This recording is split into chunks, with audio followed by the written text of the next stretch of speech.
Okay. They get chances of seeing monkeys a little bit up close and due to the Sure. proximity. That's all right. Yeah, I see.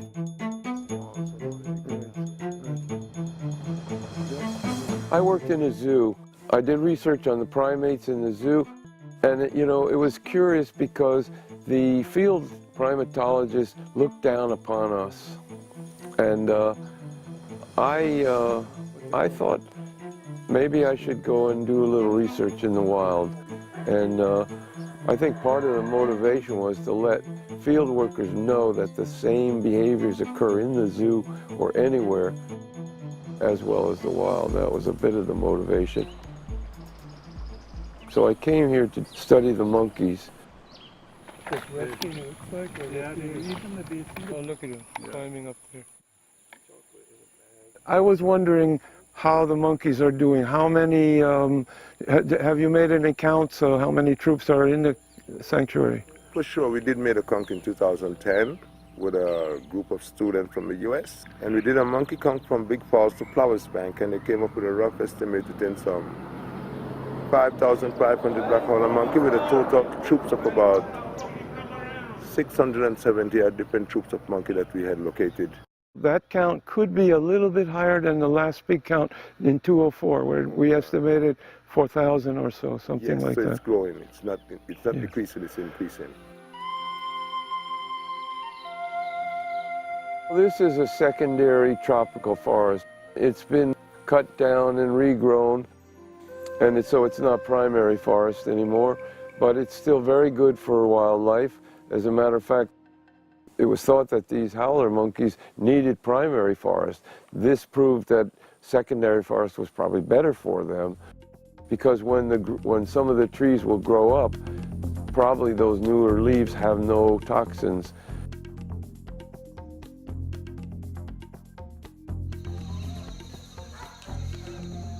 Even though there's villages here, they have I think 5 cats. They have the jaguar, the mountain lion, ocelot, jaguarundi, and margay cats. They have toucans, quite a lot of birds. I don't know many of them. Reptiles, they have the green iguana, the wish-willy, which is the spiny iguana. Snakes, they have rattlesnakes, morelets, crocodile, they have the fer-de-lance, they call the yellow jawtamigoff, tapir, white-tailed deer, which are smaller deer than we have, the same species. They have red brocket deer, paca, and agoutis. They have much of what's in the primary forest. This is a forestry cycle of termites. Put your finger like this. Not me, you. See? And, so and you, you'll be seeing them and you can eat them. like this. See the little guy walking on and you eat them. What you gotta do? What does it taste like? Pretty minty. Minty? Mm-hmm. Oh my goodness. Pretty good. Huh. Now your turn. Not me. I'm a vegetarian. So when I started to look around, and after I'd studied the monkeys for a while, I realized that the forests were going, the monkeys could eventually go. If I became an expert on the howler monkey and they disappeared, I'm an expert on nothing. So I began to think about how could I help this forest? How could we help protect this forest? And that's when we began this idea of working with the community.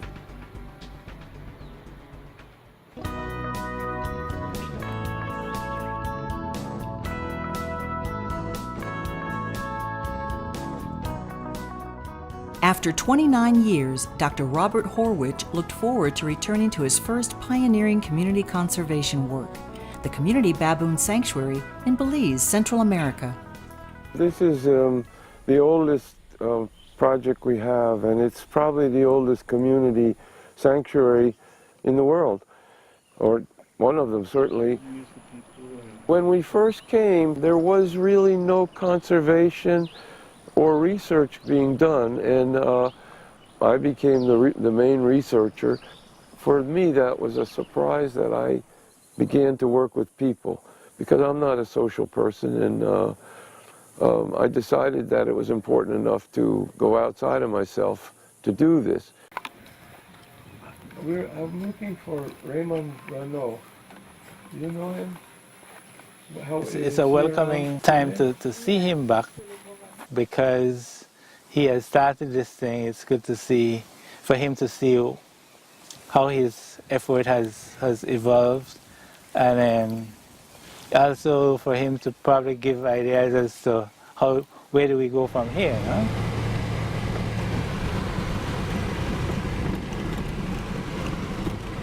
What I learned was what's carried me through these last 30 years.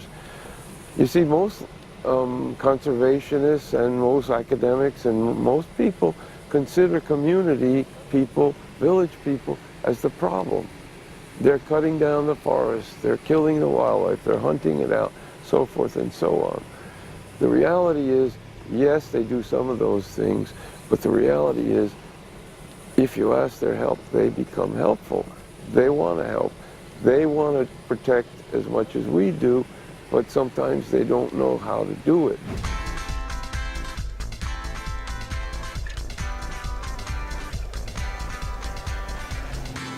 The Belize River, it has a history. They call it the Old River. And that was the way people moved around Belize at that time. They had these old kayak boats, which they put in, they have a model in the museum of it. Most of the people were farmers. They knew a lot about the bush. Most of the men knew. They had done some hunting, fishing, logging, so they knew the bush. If we had questions about it, they could give answers. They had the local names of the animals, of the plants, and we learned those local names from them. If I talk to you in a little bit of Creole, you can understand Creole, not true? Yeah. You don't know the use of the water till the well run dry. Dog, puss, cat, vex, angry, bash, party, chancy, dishonest, fiercey, disrespectful, maga, skinny. Yeah. This is good. I like this part. Now, when I came back, it's a change because, of course, the old people are gone. Many of them have died. There's some still here. They have some of the same ways, but now even they are using computers.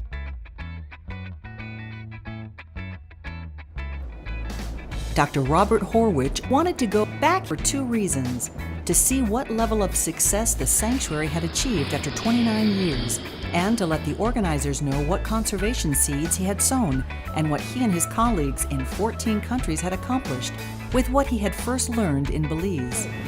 Why don't you come on in, and I'll take off. Ready?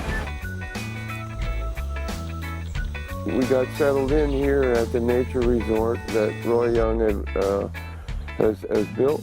I stayed there once, but now that time there was just a one room, one palapa. Now he has about 6 or so.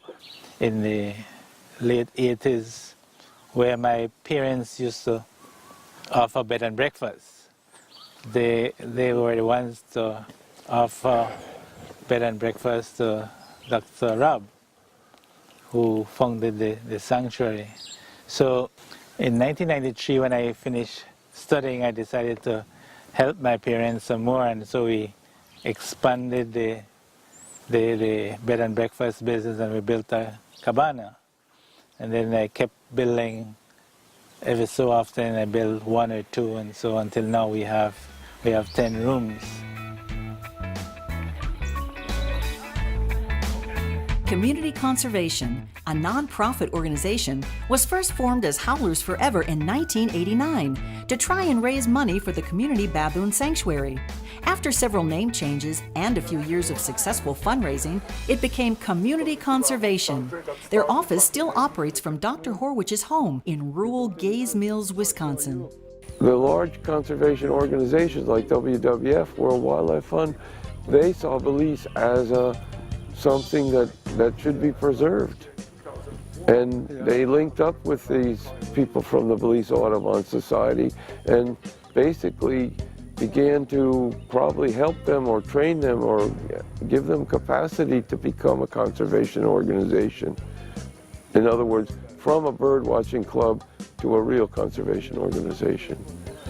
And we were involved with them, and as a matter of fact, I got my first grant from the World Wildlife Fund, and they asked specifically, would I be willing to run our money, grant money, through the Belize Audubon Society to begin to strengthen them, to help them, capacitate them. And that's what we did.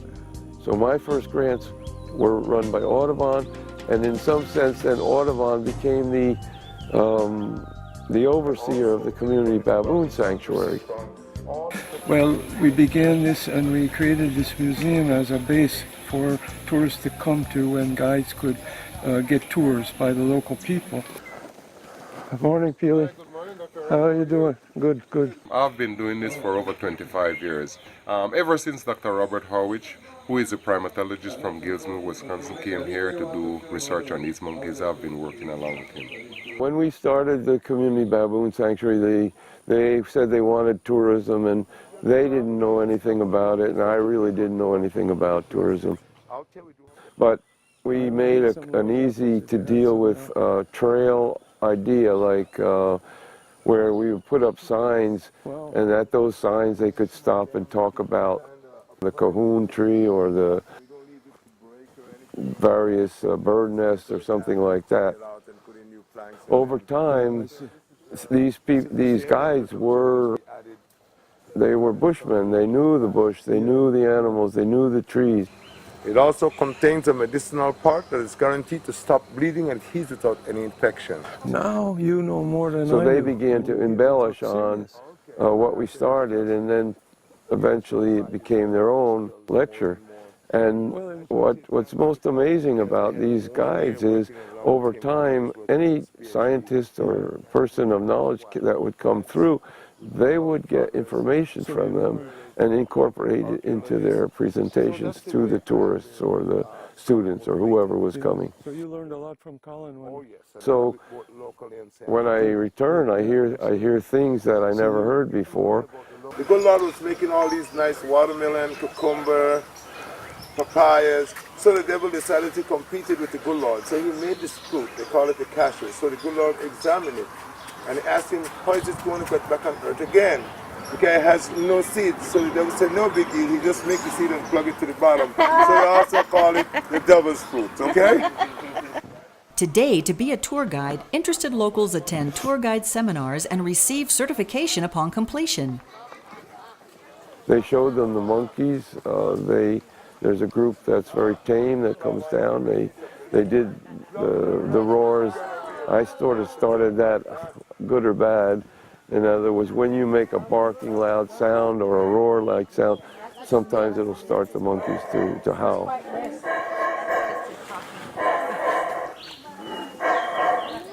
You can make beautiful pictures. See, they're not tame monkeys, they're wild monkeys.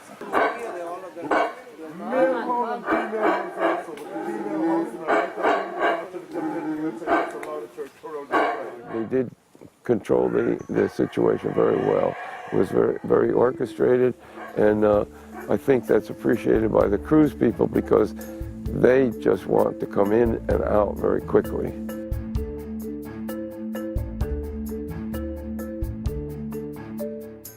His involvement in community conservation has lasted 30 years and continues to the present.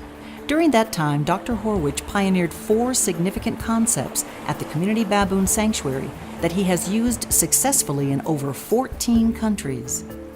First, catalyzing projects instead of owning them, leaving ownership to in-country NGOs, non-governmental organizations, and communities. Second, working at the highest level of community participation, encouraging communities to form community-based organizations. Third, helping communities to form institutions like federations and networks, providing political strength and the opportunities to learn from each other.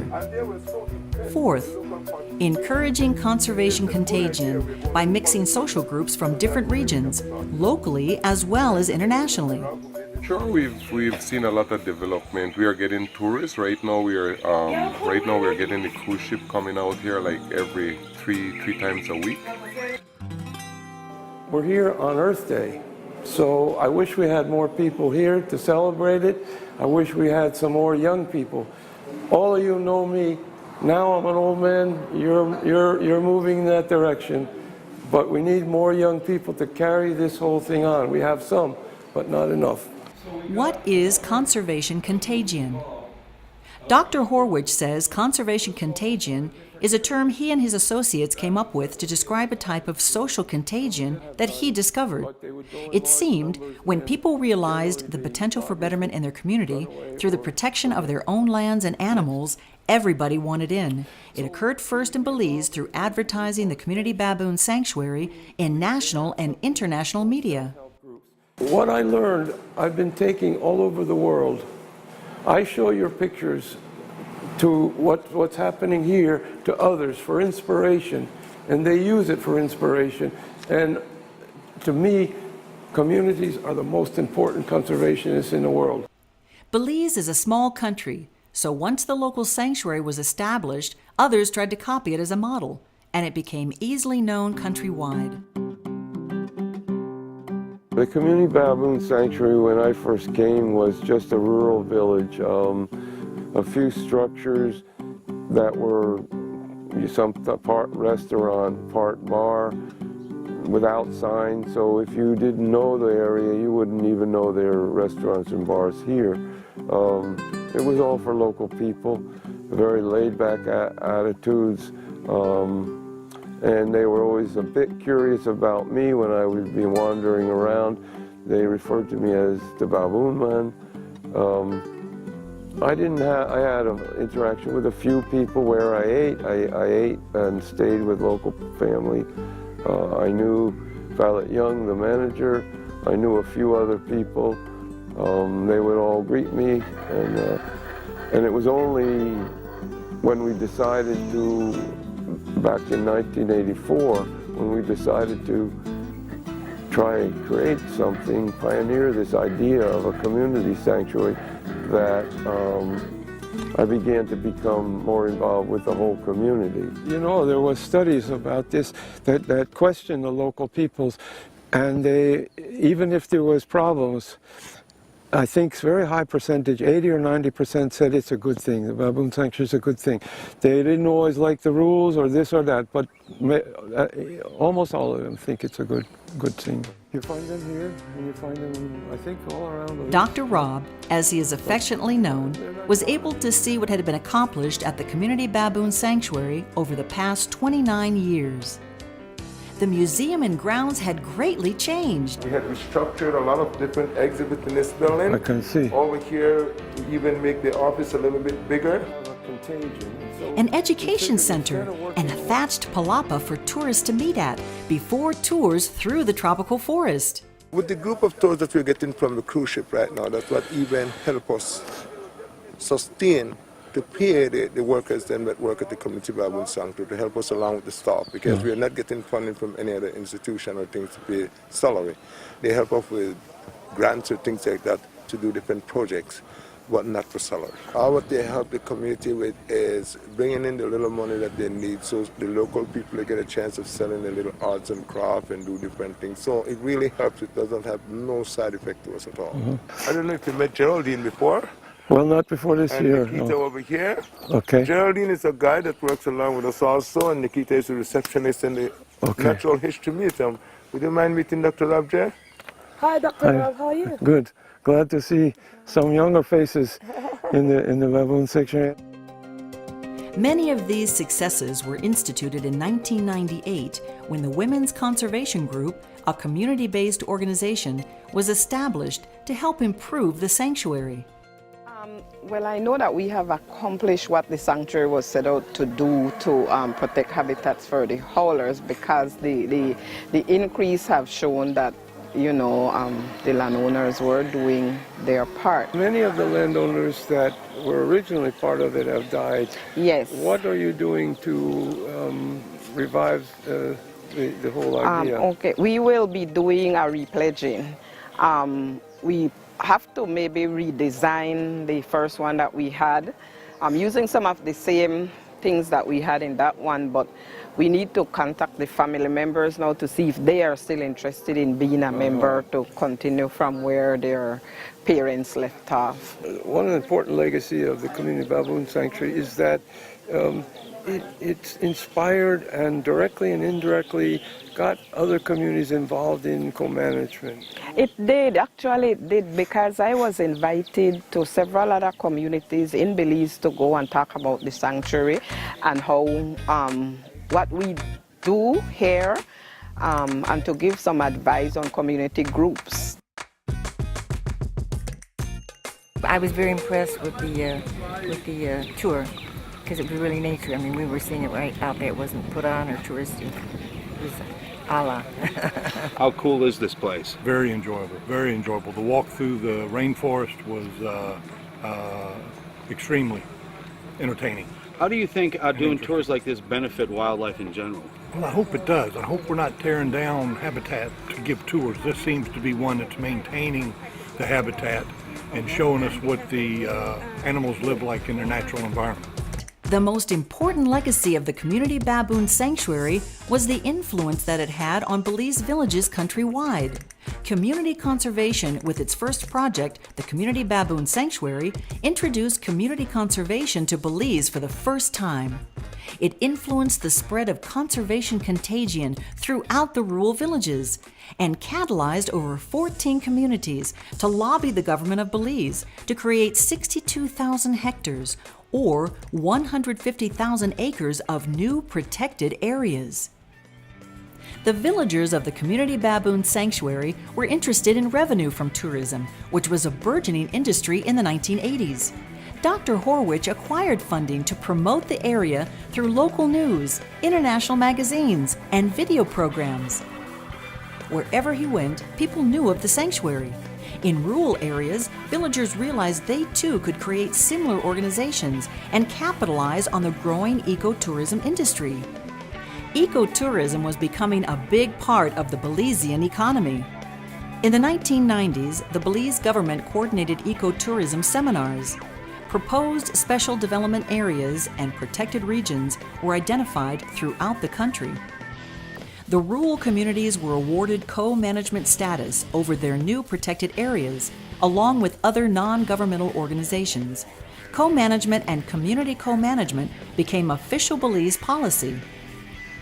However, the government of Belize had neither the resources nor interest to support the community-based organizations. The newly formed organizations struggled on their own with little support for many years. Then the establishment of the Association of Protected Area Management Organizations, known as APAMO, was initiated in 2007. APAMO came about from the premise that strength comes in numbers. There were many challenges, many threats that were being faced by protected areas co-managers, and which still exist. And it was thought that it would be best that all co-managers come together under one umbrella. With help from APAMO and others, Belize had successfully pioneered a system of protected areas co-managed by local non-governmental organizations and community-based organizations. Belize became an international leader in this field. And it showed off the country, which is a beautiful country. It showed off their natural resources. It was a perfect match, perfect match. There was movies made about the communities and how they were doing what they were doing. We put together a little guidebook about the community reserves. There was beginning some high-level hotels in Belize City, which was fine because the communities were at a lower level and a medium level. So it was all working very well together. And what emerged was a fairly good ecotourism industry. As far as I can see, a very successful system of co-management was pioneered right here in Belize, was pioneered because no one was talking about co-management and community work before this. We need to continue to invest in education, in training, so that the communities can manage their ecotourism as a business, make money, and at the same time protect places like the Community Baboon Sanctuary. Around 2008, this successful system of government, non-governmental organizations, and communities working together began to collapse. I understand there's some difficulty with the government wording of the new documents for co-management, new agreements or contracts, whatever they are. Well, they came around, but we didn't sign because I don't think we fit in as a private protected area, so we did not sign the co-management agreement. The CBS is a part of the design that APAMO submitted, and we had us originally for 40 years, but they broke it down to 5 years. But the CBS is a part of the whole design of the document that was submitted to GOB. Okay, yeah. so is that the only thing you personally disagree with, is the number of years, or is there other things that you are worried about in such a... Well, I think that we should have gotten the 40 years, especially with the logging concession. They are giving out more logging concessions, and it's like there is nothing you can do about it, because when you would call or you approach the person, then you get to find out that they got the concession from them. So, I mean, who are we to say otherwise, you know? So, but I think we need to advocate some more as a community, and perhaps if we can do that together, we could maybe achieve some goals, you know, at least to stop the logging in this area. As most of the people that log here come from Orange Walk, Corozal, all over. They're really not River Valley people.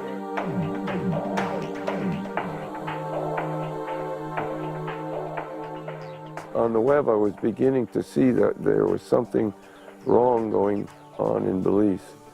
And what was wrong was that oil had been discovered, and the minister was pushing the co-managers away from their own reserves.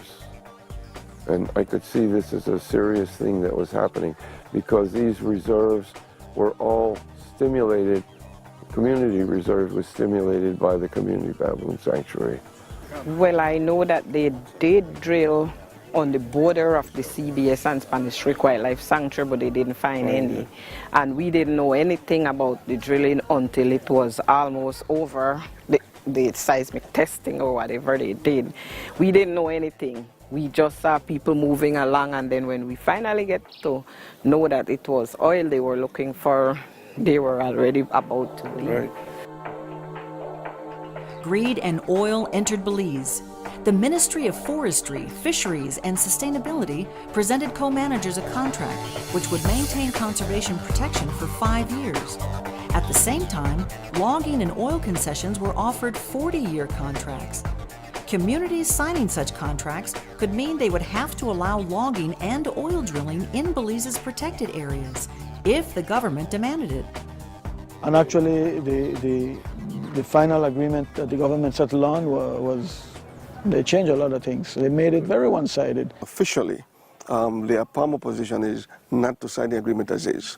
We feel that there are many articles in there which are not conducive for proper management of the protected areas, and will remove that facility of the co-manager to proper manage. For example, we feel that the time is not adequate. They want to limit the co-management agreement to 5 years. You do a sustainable forestry project, it's 40 years. Our co-management agreement we have not yet signed. Up to this date, have not signed a co-management agreement with the government. But when we have our meeting, executive meeting, there are some flaws in there that we wanted to correct. We met as an executive board to discuss it, and we decided that, you know what, if we do that, it's going to hinder the progress of the park. So we went back to our umbrella organization, that is APAMO. We discussed it with them, and so they decided if we think that we are not ready and we don't want to sign it, then we are not forced to sign. So up to this date, we have not signed a management agreement with the government.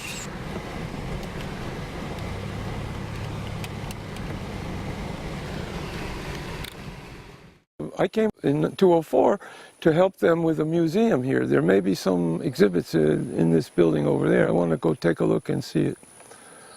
But this place also has howlers and spider monkeys. It's important.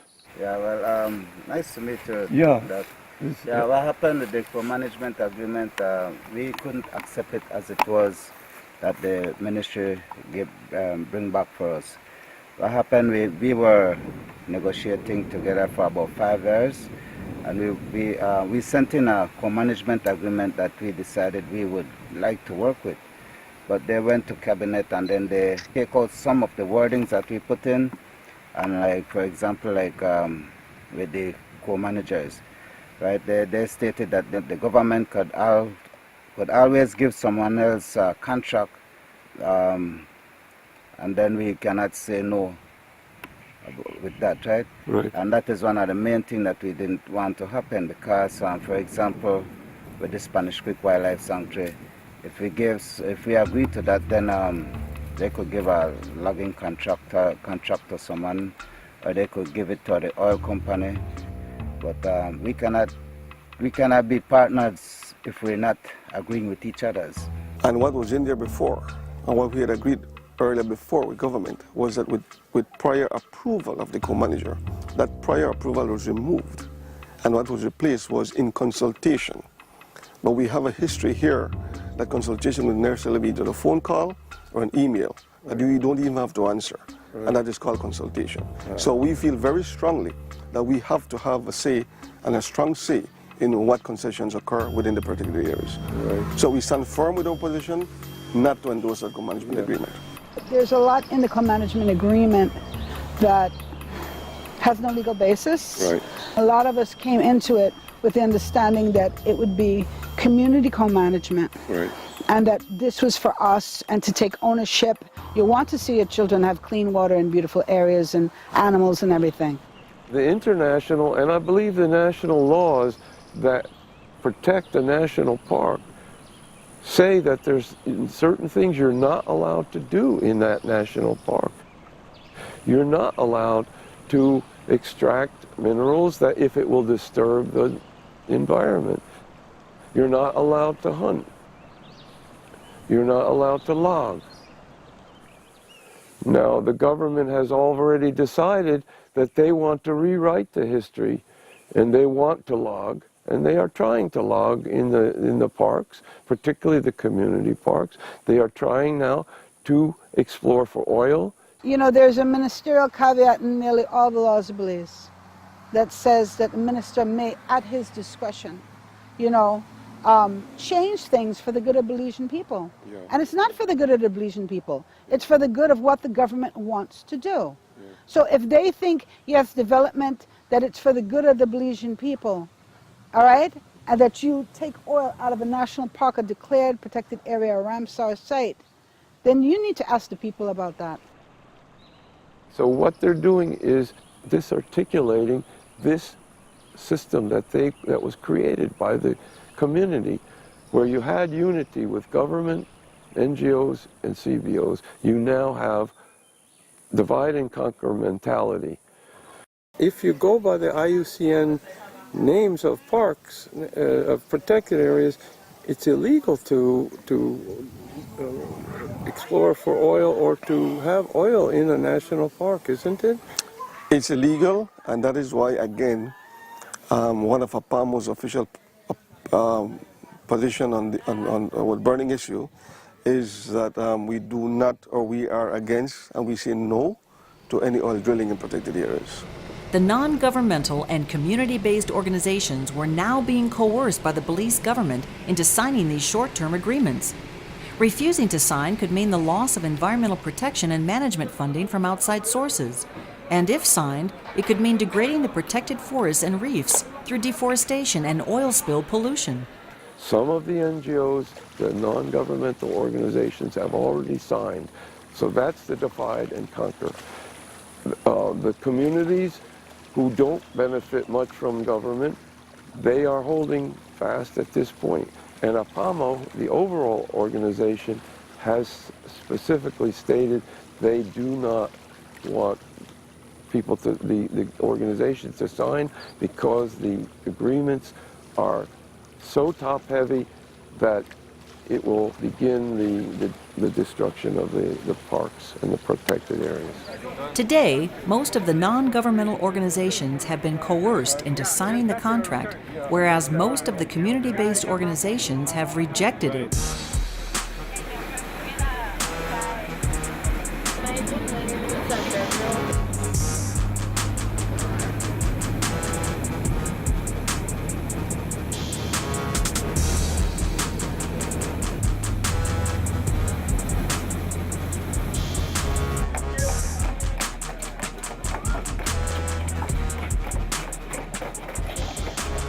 They're trying to get us to sign the new, the co-management agreement, and I'm, obviously the desire is to sign it. Right. But when you look at it, you're concerned about it. What's the concern? What we're concerned about, there's one clause in the co-management agreement that says government has the right to put any concession on a reserve, on any protected area, right? Now, what does that mean? It just says concession. What are they going to put? Does that mean that they're going to put a Club Med in our forest reserve in the middle of it? Are they going to destroy it? Are they going to take it away and use it for, what are they going to do? In other words, they could negate all these years. We've put so many thousands of hours in on that, on to try to clear the trail. Yeah. Was unbelievably effort, it was so dense in there. But everybody, people in this island are committed to the reserves. They want it. The strength of these community-based organizations has supported what Dr. Horwich has seen throughout the world. Communities have been the strongest and most consistent conservation partners. Communities are the solution to environmental degradation, loss of biodiversity, and climate change. Okay. I'm okay. Watch your head. Yeah.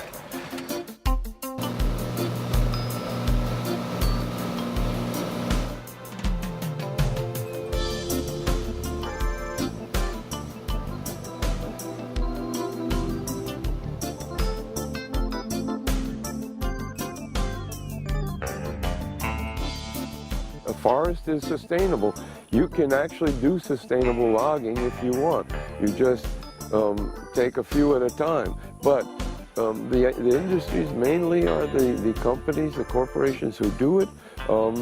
There's a short amount of labor that the local community gets paid for, and then they're left behind with a destroyed forest, which will take a minimum of 15 years to get a canopy and 50, hundreds of 200 years to get the forest back again. Meanwhile, it takes a long time for the animals to come back as well. So very few people benefit, and when the logs are shipped out, nothing is made from them. If you keep the logs, or for instance, if the community logs the forest and they make the boards, they make the things out of the wood, they get the resources. And many people benefit. With the logging corporations, they get the main money, and that's it. And the logs are gone, and they don't care. The same is with oil. They get the oil, the corporations get it, they leave, and they leave a destroyed environment. But they don't care because they've made their money.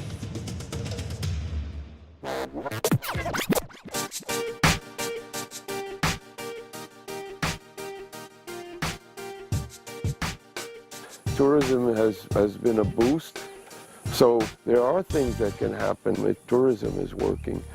Yes, we can see progress coming out here in the sanctuary area, which helps to provide means and ways for the local people.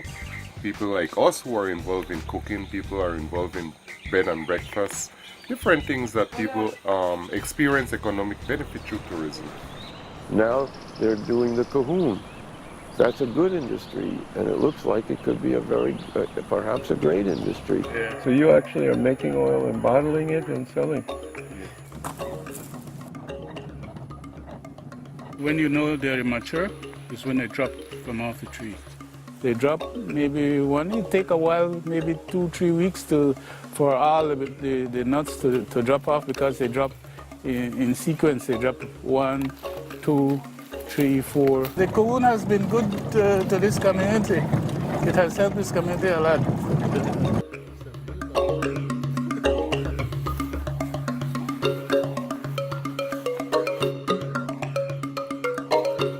One of the main problems now with getting the coon is to get it from out of the forest.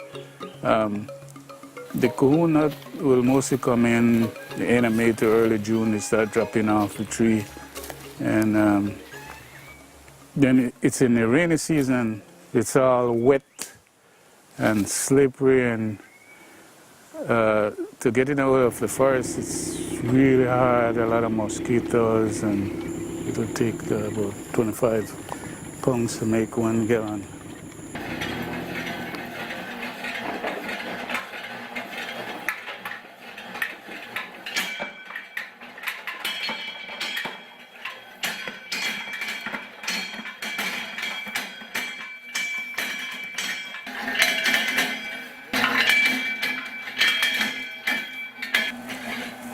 The coon has played a big role in the frostband community. It has helped people to survive from the natural resources in the forest. And we are thinking about hiring, maybe having maybe 20 people or 25 people hired, so that people can really benefit from this project.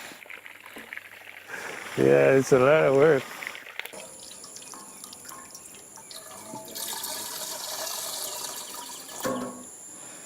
So we take this into the bottling room now. We're planning to really do a big production, and so that we can maybe not only sell the oil in Belize, but maybe to other countries. There are lots of jobs that are spin off from the sanctuary. Keeping the culture alive. Sorrel wine. Okay. Soft flowers.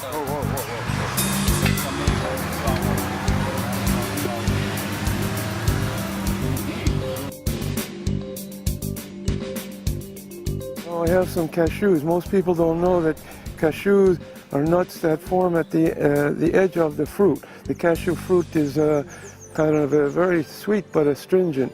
They make wine that we saw over there, and the nuts, they have to roast these nuts in the fire. And they're quite light, good. Pretty good.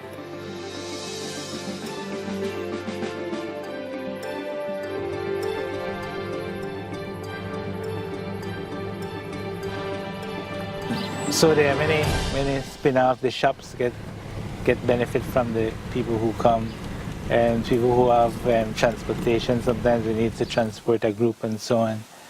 So in terms of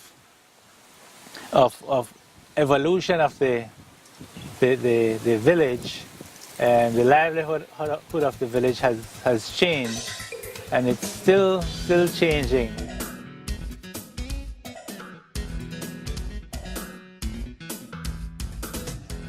The Community Baboon Sanctuary protects the Black Howler monkey that is endemic to Belize, eastern Guatemala, and the Yucatan Peninsula of Mexico. The Black Howler has become a symbol for ecotourism in Belize and is now protected throughout the entire country. In 1992, Dr. Rob Horwich of Community Conservation, Dr. Fred Kuntz of the New York Zoological Society, Fallet Young of the Community Baboon Sanctuary, and Ernesto Saki, the first manager of Coxcomb, planned and carried out the translocation of 15 howler groups from the Community Baboon Sanctuary to the Coxcomb Basin. There were an estimated 200 howlers in 1997 and many more today. I personally believe that the vision of that project was a very good one. It certainly brought some element of a feature that was lost, that is primarily the howler monkeys. And bringing them back certainly raised the conscience of visitors that Coxcomb is a wonderful place. It is a jaguar reserve, but nonetheless, hey, we have howler monkeys here, which were not there, as you know, before they were.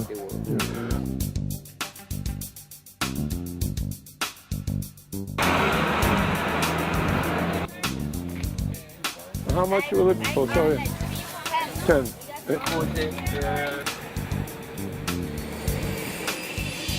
How has the development that I've seen in Belize affected the sanctuary here? It doesn't affect us due to the fact that people have moved away from the riparian forest and they came out to the pine forest now. And the monkeys do not live in the pine forest.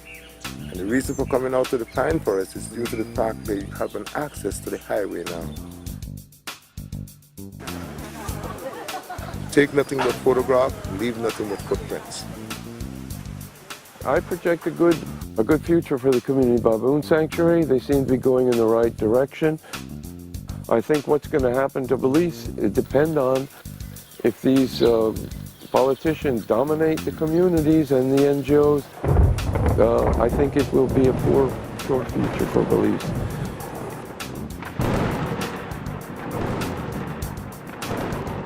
If the communities can hold strong, and if the government can begin to see that they're doing a faulty thing, they're in error, then we see a stronger future for Belize.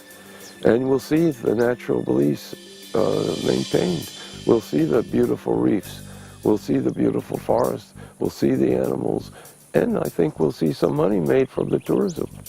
By now we should have been in a situation where we should have been at a point to show the world that how government and civil society organizations could work so well together. Leaving Belize and the Community Baboon Sanctuary, Dr. Rob has a sense of satisfaction about how successful the Community Baboon Sanctuary has become, and that the howlers are well protected. But he is also upset about how the government of Belize has been undermining the successful co-management system they had formed. My future is coming to a close, perhaps. I may come back to Belize. At this point, I had no reason to come back to Belize because I have been unable to access any grants to do any work in Belize. Now, I've offered my services if people want to try and strengthen APAMO or strengthen the whole co-management system, I'd be happy to help. As he travels back home, Dr. Horwich is stronger than ever in his commitment to community conservation. I've been working for 14 countries and for the past 30 years in communities. This co-management, in my mind, is the future. Yeah. And both the strongest conservation is government, NGOs, and civilians. Yes, and it is a future here as well. Communities have been my strongest conservation partners, he says. When I ask for their help, they give it enthusiastically. The Community Baboon Sanctuary has helped a lot of people. I mean, you know. That's good to know. Yes, it has. I'm pleased with what I see. The sanctuary has reached a state of maturity, both in how it's being run, we've seen that, and the management is connecting with other conservation groups, which gives it added strength and gives it added importance within the country. The monkeys are thriving. Now there's electricity, flush toilets, computers, Wi-Fi, so you can go on the web. It's becoming a modern village in certain ways. In other ways, it's still the same.